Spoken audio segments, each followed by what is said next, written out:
मध्य प्रदेश की सरकार action mode में है। आरोपियों के खिलाफ फरमान जारी है, किसी को भी बख्शा नहीं जाएगा।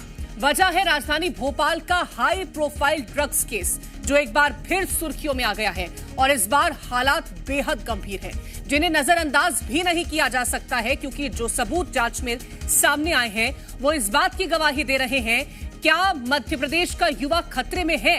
क्या मध्य प्रदेश की यूथ को तबाह करने की साजिश रची जा रही है, या फिर सिर्फ चंद पैसों के लालच में प्रदेश में जहर घोला जा रहा है, जिसके लिए सबसे आसान सॉफ्ट टारगेट है प्रदेश का यूथ? 2 अगस्त की क्या प्लानिंग थी? कौन है वो बेनकाब चेहरे जो इस खेल में शामिल हैं? विधानसभा पास हाई प्रोफाइल पार्टी में ड्रग्स नेटवर्क का क्या है गेम? एमपी पुलिस पता लगाने में जुट चुकी है। एक तरह मोहन सरकार आरोपियों पर सख्त कार्रवाई की बात कर रही है, तो वहीं अब इस केस में सियासी पारा भी हाई हो रहा है।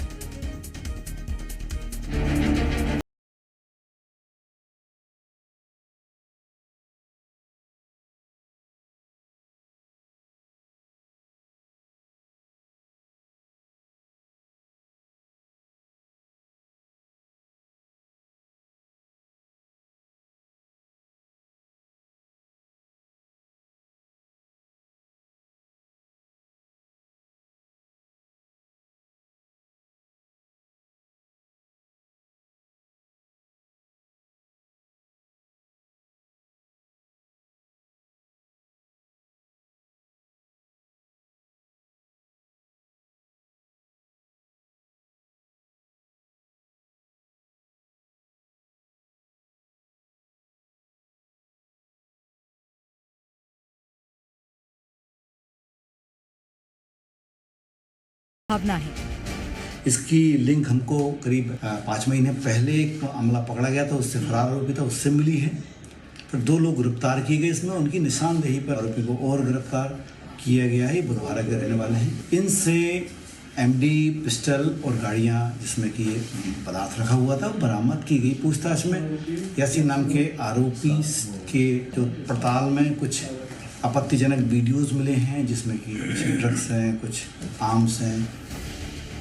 हाई प्रोफाइल ड्रग्स केस में सबसे बड़ी बात तो ये है कि 2 अगस्त को भोपाल में बड़ी पार्टी होने वाली थी, जिसके लिए पोस्टर भी जारी किए गए थे। बता दें कि आरोपी यासीन अहमद खुद पार्टी ऑर्गेनाइज भी करता था। ड्रग्स कांड को लेकर कई सवाल खड़े हो रहे हैं, जिसमें सबसे बड़ा सवाल है कि कैसे विधानसभा पास बनाकर ड्रग्स तस्करी की गई। पास से यासीन के ड्रग्स नेटवर्क को वीआईपी सिक्योरिटी कवच मिला और पूरे प्लान को अंजाम दिया गया। ऐसे में दावा किया जा रहा है कि इस केस में और जल्द ही वीआईपी चेहरे बेनकाब होंगे। अब मामले को लेकर सियासत भी गर्मा गई है। नशे के खिलाफ अभियान पर बीजेपी विधायक रामेश्वर शर्मा ने सीएम डॉक्टर मोहन यादव का आभार जताया और कहा कि मध्य प्रदेश में नशे को पनपने नहीं देंगे। आरोपियों के साथ साथ सभी लोगों पर कार्रवाई होगी जो इसमें लिप्त हैं। तो वहीं कांग्रेस का पलटवार भी सामने आया है। मुक्ति अभियान को लेकर मध्य प्रदेश सरकार की एक सराहनीय पहल है। नशा और अवैध जो तस्करी नशे का काम कारोबार कर रहे हैं, इनके खिलाफ सख्त कार्रवाई हो, इस दिशा में हमारी सरकार कठोर से कठोर कार्रवाई लगातार कर रही है। चाहे कितना भी बड़ा अपराधी हो, चाहे किसी के साथ भी वो अपराधी दिखता हो, कार्रवाई कठोर होगी और उसको ऐसा दंड दिया जाएगा कि भविष्य में नशेलची और नशा का कारोबार करने वाले पैदा भी नहीं होंगे। भारतीय जनता पार्टी के भरोसे नशा मुक्ति अभियान चल सकता है? जो गुजरात से चल रहा है सूखा नशा, तो पूरे हिंदुस्तान के गांव-गांव में पहुंच गया है। एनआईए की सूचियों तक में पहुंच गया है कि पहलगाम तक पहुंच गया है। ये बातें जो है सब सार्वजनिक हो रही हैं। अब ये नकली बातें और नकली बयान और नकली भाषण इन किसी काम के नहीं है। साहस हो तो देखें जरा कि जो है जिस दिन रामेश्वर शर्मा उसको पकड़ के 4 जूते मारे सड़क पे, है हिम्मत करके दिखाओ।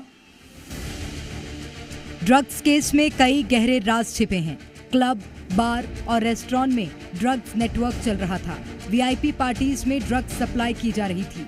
जिम, फिटनेस सेंटर और पार्टी के नाम पर युवाओं को जोड़कर ड्रग्स के आदी बनाते थे। युवतियों को पहले फ्री में ड्रग्स देकर लत लगाई जाती थी, बाद में महंगे दामों में सप्लाई करते थे। मध्य प्रदेश की मोहन सरकार ने इस मामले में संज्ञान लिया और नशे के खिलाफ अभियान चलाया। इस अभियान के तहत आरोपियों की धरपकड़ हुई और अभी इस मामले में कई खुलासे होने बाकी हैं। फिलहाल सियासत उफान पर है, आरोप प्रत्यारोप का दौर भी जारी है और सवालों की फहरिस्त भी बढ़ती जा रही है। ब्यूरो रिपोर्ट, जी मीडिया।